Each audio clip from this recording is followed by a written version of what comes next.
Hi everyone, welcome to Module 1. We'll be talking about how to frame and conceive of your story and about dramatic irony, a crucial component of creative writing.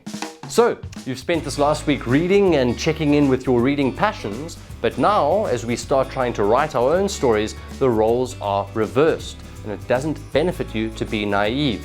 As you write the story, you jump into the driver's seat. You're no longer allowed to sit in the passenger seat and stare out the window on the trip.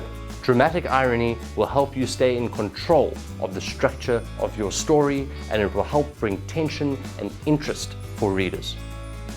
To explain what dramatic irony is, I'm going to tell you a story. It starts like this. A car pulls up into a suburban driveway and a woman gets out. She goes to the front door, opens it, tracks along the passage and goes into the bedroom where she finds her husband lying in bed.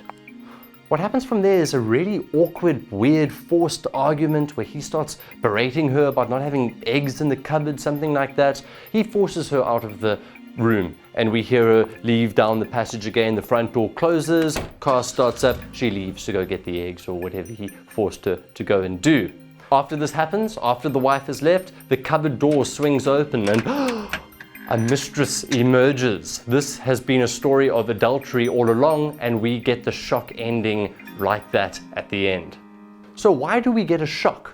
Well, dramatic irony is responsible for this. It might be helpful to conceive of this story in terms of levels of information and an information hierarchy or ladder. So when the story starts, we are in the same position as the woman. We are on the bottom rung of the ladder. We do not know any more than she knows. She enters the house, she tracks through the passage and arrives in the bedroom where her husband is lying in bed. He knows more than she does. We still know as much as the wife, and we are forced to experience with her this weird forced argument where he berates her and tells her to go out and get some eggs. However, once the wife leaves and the mistress jumps out of the cupboard, in that moment, this information is revealed to us and we can join the husband and the mistress at the top rung of the ladder. This is why it's a shock. It's because we are getting a significant piece of information right at the end and very quickly.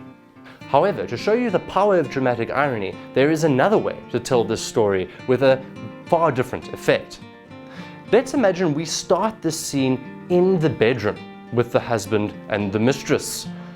They hear the car approaching, and so we see her react to the sound and run into the cupboard. We are now at the top level of information here. We can now go and join the wife as she pulls into the driveway and comes into the house and arrives in the bedroom.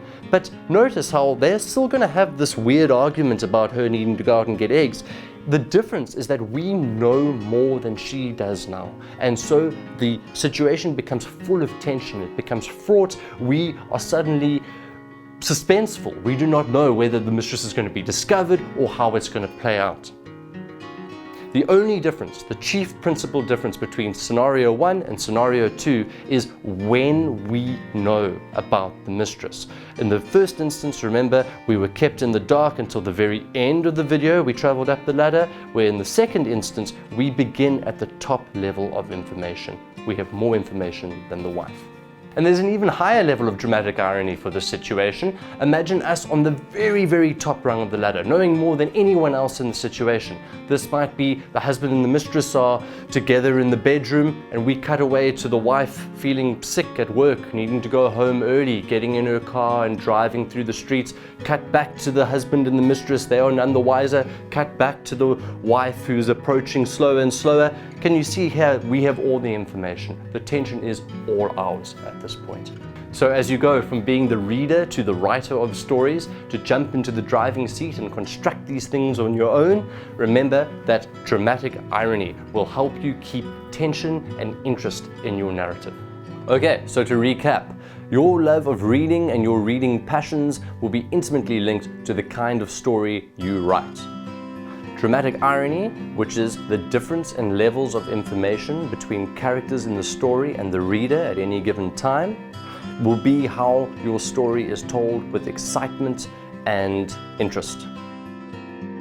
Thanks for watching. I look forward to reading your assignments, and I'll see you on the discussion forums.